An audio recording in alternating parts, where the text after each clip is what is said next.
look great. Thank you. I didn't get to lotion. What is it? What? You didn't get what? To lotion, so don't look at my legs. Oh, all right, all right. I'll try not to look at your legs. Okay. How you been, doll? You I'm look great. good. Oh, can I say hello? Yeah. And happy birthday to my my babysitter? Sure. Which one? Which babysitter? I don't know. No, she was my babysitter. Oh, just say it to any camera and we'll find you. Oh, okay. Hi, Bernie. Sorry I missed your birthday. Happy birthday. Okay, bye. Oh, that was right. That was you mean a babysitter for you and your kid, or a babysitter? No, when I was a kid. I don't have kids. I well, just that's have what I stretch thought. marks. Well, that's what I was going to say. I thought you had. Oh, I see. So this is wow. That's Yeah. interesting that you still need a sitter at your age. No. No. But she. I always go to her house, but I haven't been able to because of the play. Well, that's very nice. And you're here. You got out of the snow. I got out of snow. I love the snow, though. Yeah. Are you a big snow person? Oh my goodness. Yeah. I love sleigh riding, and I do like. I'm so cheap. I do the ghetto sled. What's the ghetto sled? What do you mean? Does anybody know what a ghetto sled is? You find anything that you can find to go down the hill. Oh, I see. That's it. So you could use like a plastic garbage can, but sometimes it gets stuck, the snow gets stuck. Or a silver, the metal garbage can. Well, the metal or the handles are probably. Yeah, but that's like a flying saucer, and it's a little dangerous. Or you could use the garbage bag, hefty garbage bags, and you tie it around your waist, and you tuck your legs under, and you go down like that. Really? Now, where do you go in Brooklyn? What hills? Where are you? Where's the hill? Darling, Brooklyn is fierce. We have parks. We have Prospect Park and Fort Greene Park. I go to Fort Greene Park, but we have a problem there lately. So, what's that? Well, happy news is that it used to be like the best kept secret, the neighborhood that I lived in. And it was like these beautiful mansions, and everything was cheap, and it was like a little, urban Mayberry, right? And then it got gentrified. We have an Opie, but it got gentrified, and all these rich people moved in and everything. The yuppies coming. The yuppies came, and the yuppies don't scoop the poop. What do you mean? They don't pick up after their dogs? They don't pick up after the dog. Like when it was just us, everybody scooped the poop and everybody was happy, Sure. But when, we had a snowstorm that was about 2 or 3 feet deep. Right. So if a dog poops, it sinks down and you can't see. And when you're sledding, Of course, yeah, that could be. And my neighbor, can I say this is disgusting? Yeah, go ahead. My neighbor, he never scoops his poop, right? And he always pisses me off. I'm always discussing it and getting into an argument about it. And I invited him to go ghetto sleigh riding with me. And he was like, oh, this is cool. This is new, And he slid down the hill and slid right into poop. And I couldn't stop laughing. I thought it was poetic justice. And yes, and I'm just so happy that I said this on national TV. Yes, I'm glad you did. Okay. Now I want to ask you about your play, Frankie and Johnny. Yes, I am so happy to be on Broadway. And well, that's a great honor. Now, you play a waitress. Did you ever do that in real life? You don't seem like the waitress type to me. Did you ever? I was the greatest waitress you ever encountered. I was so rude, to the customer. I was, and they loved it. They loved it. It was like, they were all like masochists. They used to line up and ask, what section I was in.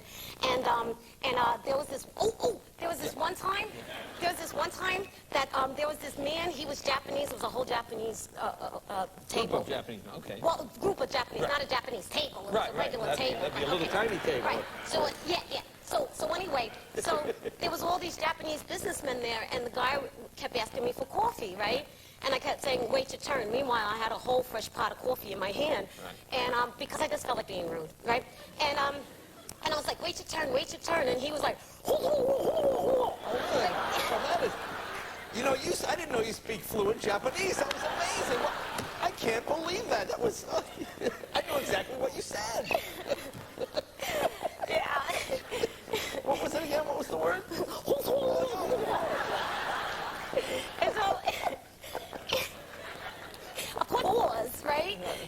So I turned around and looked at him. I said, what did you say? And he was like, and he grabbed the coffee pot from me, and I pulled it back. And in pulling it back, the thing cracked. And yes, and the hot coffee went all over me. And it was a restaurant, it was a tacky diner. And we used to have to wear fishnets and little short skirts, don't ask. Anyway, so the hot coffee melted in my fishnets, and I squeezed my thighs together, you know, because I've done the thighs, I love them, right? Yeah. And so they squeezed them together, and it melded, the fishnets melded my thighs together. I'm serious, this is a true story. I see why you don't have any children. All right, go ahead. Go ahead.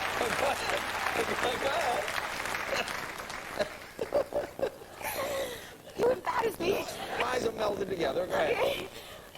And so I was screaming, and the Japanese guy was going, and I thought he was trying to look at my, you know, right? And I was like, you pig! And I'm like waving the handle, and they pulled me in the back, and they pulled apart my legs, and they ripped, and I had to go to the hospital, of course, and when I came back to work, I had like both of my thighs bandaged because it was burned and bleeding and everything. And when I came to work, everyone started singing Oompa Loompa, because, you know, so I was walking in like this, I was so mad, but after that, I decided waitressing wasn't for me. No more waitressing. No more I waitressing. can understand that. Yeah. Now, in the play, you guys are naked in this play at the beginning, right? You and Joe, right? Joe Pantalone, right? Yeah. Yes. Is that weird? Does it feel strange? Are you comfortable with that? No. No. I'm not comfortable with it because, believe it or not, I'm very shy and I'm very modest. Right. I am, but no.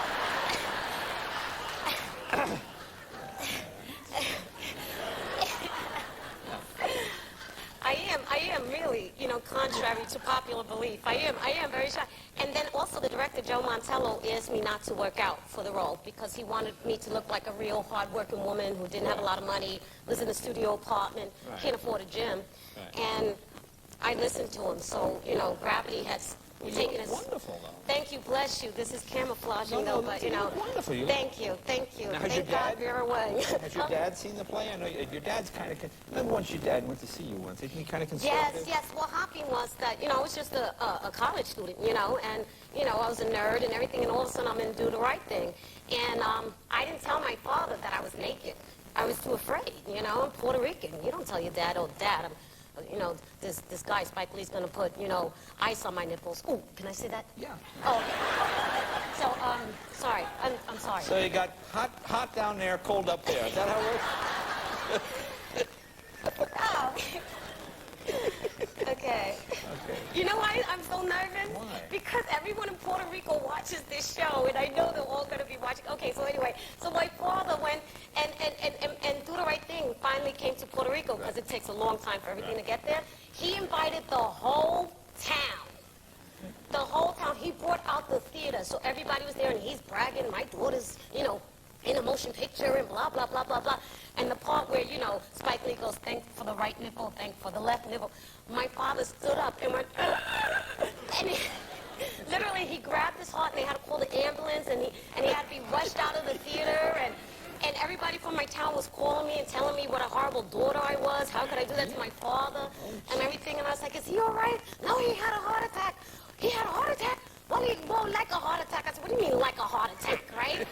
And I called the front desk in Puerto Rico. He had heart palpitations. He didn't have a heart attack, but he's Puerto Rican, so they have to like dramatize. And, Right. Because that's the law down there. Exactly. You got to dramatize. That's the law. So he kind of keeps his distance. You tell him ahead of time if you're going to be... Yeah, well, we have this contract now. If I'm going to be nude, or if you could see my things and my this, right? I say, it's an artistic project. Artistic project, okay. And then he knows not to go. Well, congratulations on your reviews. It's just been wonderful, and you look wonderful. You Oh, look just thank great. you, Rosie, it's thank always a you. pleasure to have you. Thank you Thank very you. much. Rosie Perez, be right back with our American Fido finale right after this.